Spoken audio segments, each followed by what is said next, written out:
and for me, okay. Welcome to the bonus edition of The Stream. I like to think of it as a theatre encore, when the cast comes back and performs another 3 numbers.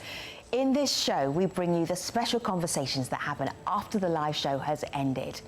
Coming up, the growing humanitarian crisis in Somalia and the life-changing work of Women for Women International in Afghanistan and around the world. First, Gaza. The everyday struggle of living under a blockade rarely makes headlines. In a post-show discussion, guests OMAR SHAKIR, MAHMOUD Shalabi and Wafa Abdurrahman spoke personally about what it means to lack freedom of movement, have no security, and live amongst the destruction of 4 wars. Here's OMAR. My colleague, the Human Rights Watch research assistant in the Gaza Strip, who is educated as one could be, works for an international organization, never left Gaza until the age of 31, until a couple of years ago, when we managed through various channels to get her a permit to leave Gaza, for the first time. And I distinctly remember talking to her, her first time out, and she described feeling like, somebody who had been let out of a prison, like a bird that was sort of exploring an entire world. And it just struck me, this reality that, just because of where she was born, no matter, she pushed every possible wall as a woman, as someone born in Gaza, as a Palestinian, to reach the limits of education, and yet still, for 3 decades of her life, she wasn't able to leave the 40 by 11 kilometer piece of land. And that's, something we've been able to help with a little bit, but tomorrow, when she moves to her next step, she goes back to being locked in that prison. And that's somebody who has access. Imagine, the 2 million other people that don't have that sort of access. Wafa. The issue of stories. I have lots of stories, including my own. I'm a Gazan, my family is there. So when you talk about the 4 wars on Gaza, actually, I had my family there, and I needed to connect with them. I live in Ramallah, but living in Ramallah, that doesn't mean that I had the ability and the freedom of movement, as many people might think. I spent 11 years unable to actually leave Ramallah, not even to go to other cities, let alone go to Gaza. So after 11 years, I got my address changed. I managed to get not a permit. I'm rejected by the Israelis. So I went through Egypt to Gaza, and I saw my family, my brothers and sisters. After 11 years, they're married, they have children that I have never met face to face. And I think the last time I was in Gaza was in 2018. I still have my mother living Wafa, there. you say that so matter of fact. Like, all of us have experienced around the world being separated from family for 18 months, maybe still separated from family because we can't travel because of the pandemic. But you say, I haven't seen my family for 11 years. That is not normal, Wafa. Are you just shrugging about it? I had my share of trying to deal with that. And every time I would bring it up, I would cry, because I wouldn't say I'm over it, because there was something very important to me during this period. I was very close to my father. I couldn't see him in 11 years. So when the first time we met, for me, I saw him for the first time that he grew really old, and I didn't want to see that. Yeah. I didn't want to believe. So yes. So this is like, I think many Palestinians, they have this experience, whether they are, the worst thing, you are in Ramallah, so you are in the so-called Palestinian territory, but you cannot really go and see them, and we're talking about less than 1.5 hour drive in a car, and you cannot, and this is not because I don't have the money to do it, or I don't want to do it, or no, it's not a pandemic like the situation right now. So that was this is part of the story. And then I got married to this guy who's Palestinian, was born in Jordan, and now he's living my same experience, by the way. He doesn't have an ID. He wasn't granted an ID by the Israelis because the Israelis, they control who lives here in the West Bank, who gets permits, who gets IDs, etc. So now we're waiting for family reunification. This year he will complete 10 years of imprisonment in Ramallah. It's almost history is repeating itself. I have a daughter that my parents never saw. My family in Gaza, they never saw. She's here with us. So the issue of movement, the issue of family unification, it is very personal, but why I'm dealing with it maybe in a different way. I'm almost on daily basis, I'm connected to Gaza because my office is there. We cover stories of women, children. We worked a lot during the Israeli war on Gaza in May. We had lots of stories, human stories that we tried to focus on. So when you look at what my family and my friends and the people of Gaza are going through, I know pain cannot be compared, but then you look at yourself and you look at them, and then you feel shy. Like, I cannot really talk about my suffering in front of a family that lost all its family members, all the members, or their children, or their parents, or a family that has their father or a brother spending 25 years imprisonment, or lost their legs or their eyes. We're covering lots of stories like this. So well, I think you shared a chunk of your personal life, and I appreciate it. When I said tell a personal story, you literally told a personal story. Mahmoud, what do you want to add before we wrap up? Two things, if you would allow me. One personal experience linking what Omar and Wafa said. So as a Palestinian, I wasn't born in Gaza, so I didn't have an ID. I was a non-Palestinian for a long period of time because Israel controls, who gets an ID and who doesn't. So when I finally got my ID and I got a scholarship to study for my master's in the UK after the 2014 war, I want to show you the meaning of continuous trauma. When I went to the UK, I had 24 hours of electricity, hot water whenever I needed, freedom of movement, going to Edinburgh, going to Scotland, and all the other, places. And back in Gaza, I had my 4-month-old son, who now is the kid who recognizes the sounds of bombs. My wife, my mom and dad, and they didn't have the luxury that I was living in. When I returned back to Gaza, I had more gray hair than when I left because I continuously kept thinking of the things that I had while they didn't. And the last conversation is one international guy, asks this young Palestinian, what are your dreams? So the young Palestinian says, simple, I want to get good education, to have a job, to marry the girl I love, to buy a home, to have children and live safely. And the international guy tells the Palestinian, I was asking you about your dreams, not your rights. This is the reality that we are living in Gaza and as Palestinians. The deeply empathetic Mahmoud Shalabi, a senior program manager for medical aid for Palestinians. Recently on the stream, my colleague Josh Rushing hosted a discussion about the increasing number of Somali people facing hunger and homelessness due to conflict and extreme weather. After the broadcast, Josh asked the guests how the involvement of other nations has impacted Somalia. Somalia over the past 30 years has really, been at the receiving end of this unilateral invasions, I would say. Ethiopia has really, as one of the countries in the region that has come sometimes to the aid of Somalia, but assumed, regarded by the Somali people as an invasion force, really come into the country once or twice, constantly trying to fix the politics, as you would say, because they say we are a problem to the security of the region. But this really negatively affects the security situation, the political situation in Somalia, and has not helped security of the region in any way.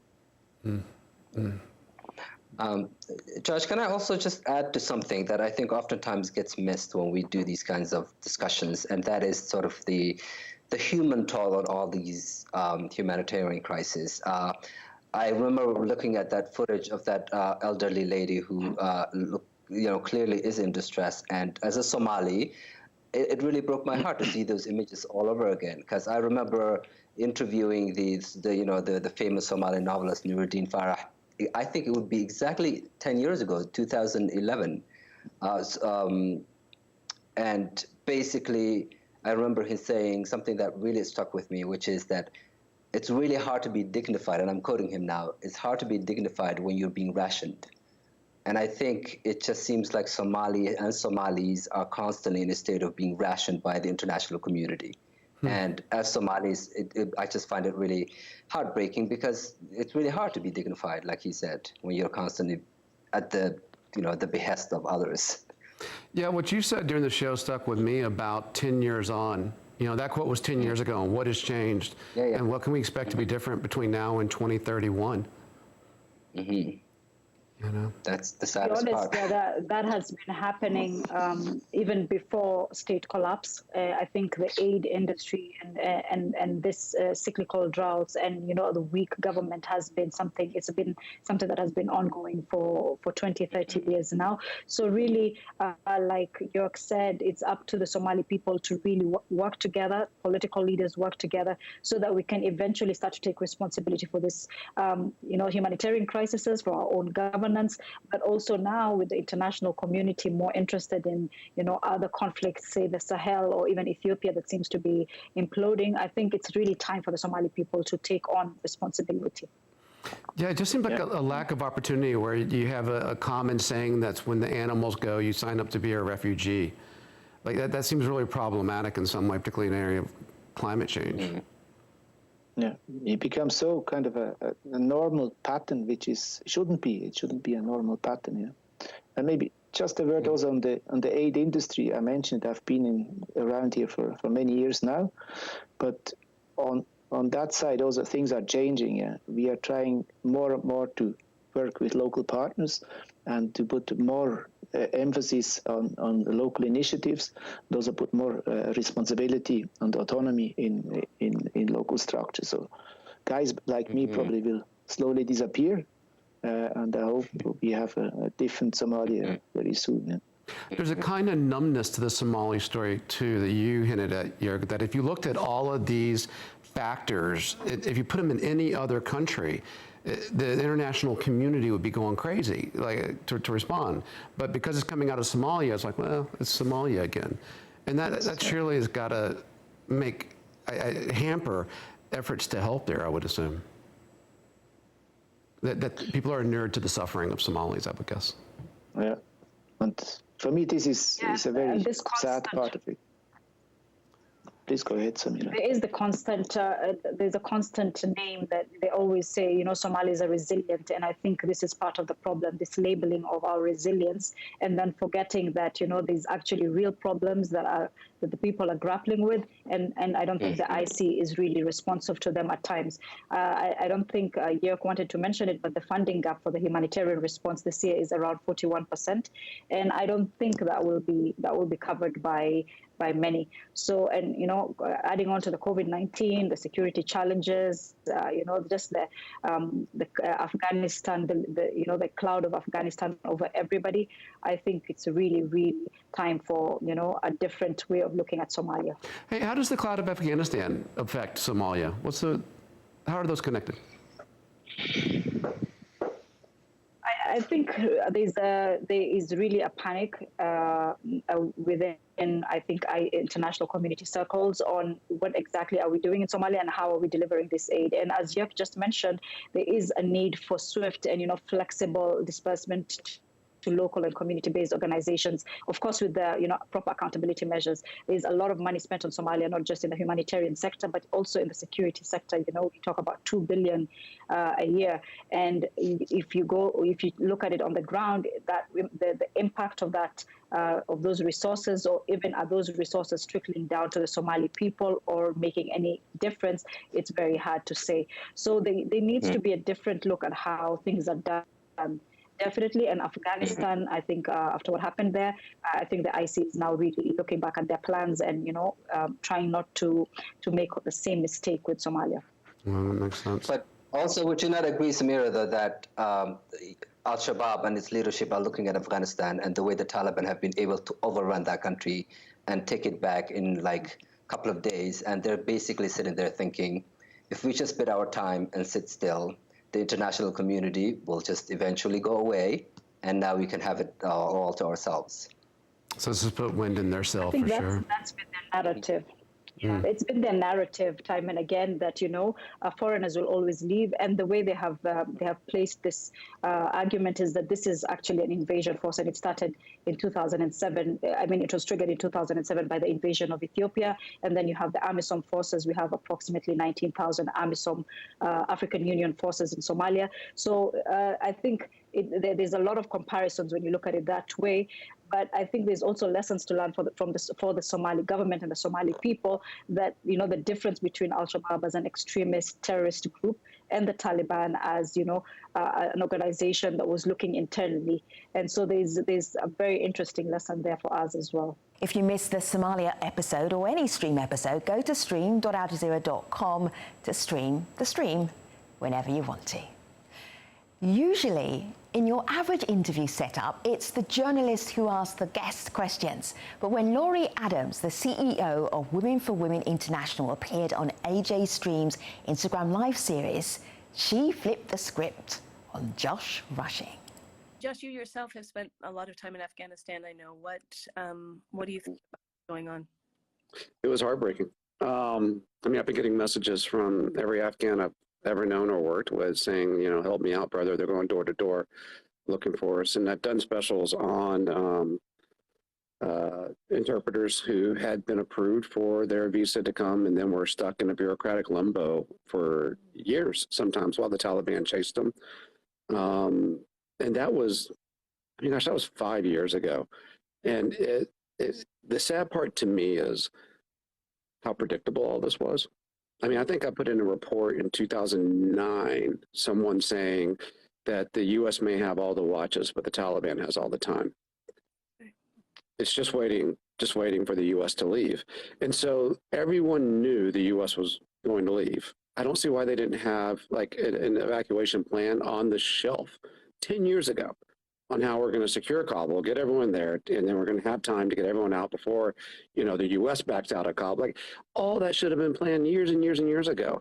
For the U.S. to be surprised that the Taliban went through the country so quickly, it's been evident. It's been obvious that every time that there wasn't some surge of Western forces, that the Taliban took over and had control. And so this was going to happen. And it's just shocking to me. And it's not like Kabul's that hard of a city to hold, in the sense that there's only so many roads into it. There's mountains that go all the way around it. They could have held the city for a little while they had time to get people out. It's like there was no intelligence whatsoever. There was, I think that this goes beyond my place as a journalist probably, but I think what you've had, at least in the U.S. military, is generals are steeped in telling their bosses that they can achieve what they're being told to achieve. And they're validated on that for years and years and years. And so you don't spend 30 years getting the validation for saying, yes, sir, we'll make that happen, to then be able to turn around and tell your boss, I don't think the end you're looking for can actually be achieved here.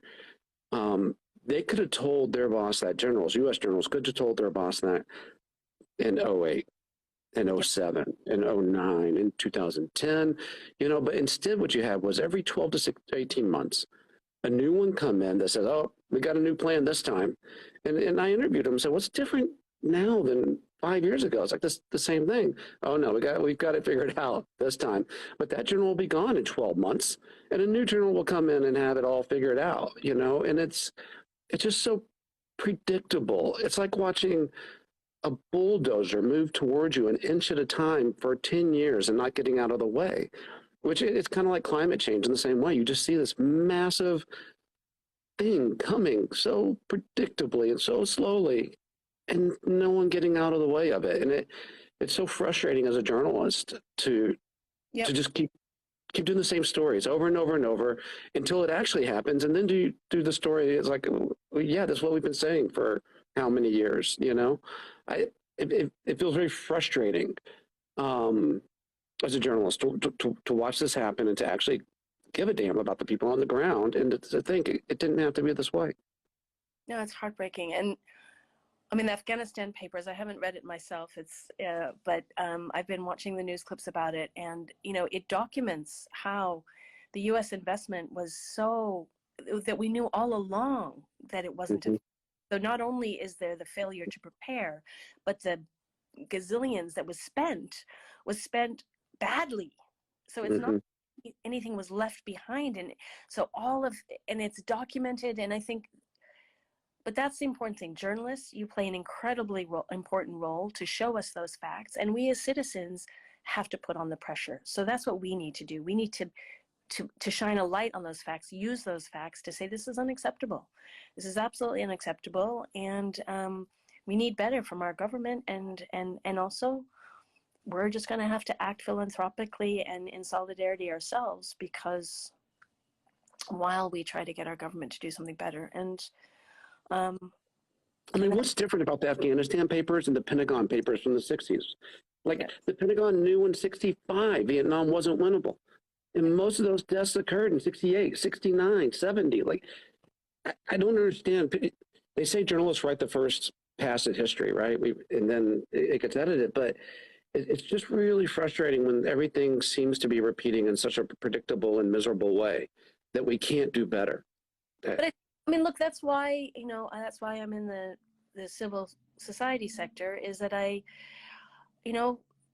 governments do act in the interests of their perceived interests of their country, because I don't believe this is actually in you, but they believe. And so that's why I'm in the nonprofit sector. That's why I'm not just in the movement sector, building movements, because governments act in their perceived interests, and we need to support citizens. We need to support families. We need to support women, and we have an opportunity to do that. So I spent a lot of my years as an advocate, and I think advocacy is still really important.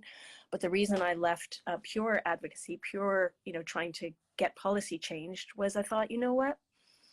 And it was Congo that did it for me. And if I had been in Afghanistan, it would have been in Afghanistan. In the 20 years it's going to take us to get a democratic Congolese government with the right policy, women's insides are falling out right now because what is being done to them. So let's provide some practical support even while we try to bring about the structural change, which is absolutely necessary, the structural change. But right now, it feels really, really difficult. And I think a lesson is, it isn't however much if you're an American, however much you love your U.S. government, the U.S. government going in to determine another country's future is not the way. The way is to invest in the citizens of that country to build their future, because it's nonsense that all people want, as we were just talking about, they want to invest in their families. They want to grow. They want peace. And so, we can trust people that they will build a better future for all of us if we invest in them, and not have it be our governments that determine the future of another country. That's just a short excerpt from a riveting conversation. You can watch it all on the ajstream IGTV page on Instagram. And that's our show for today. Laurie Adams and the work of Women for Women International inspired our closing slideshow, Afghan Women at Home and Abroad. Thanks for watching. See you next time.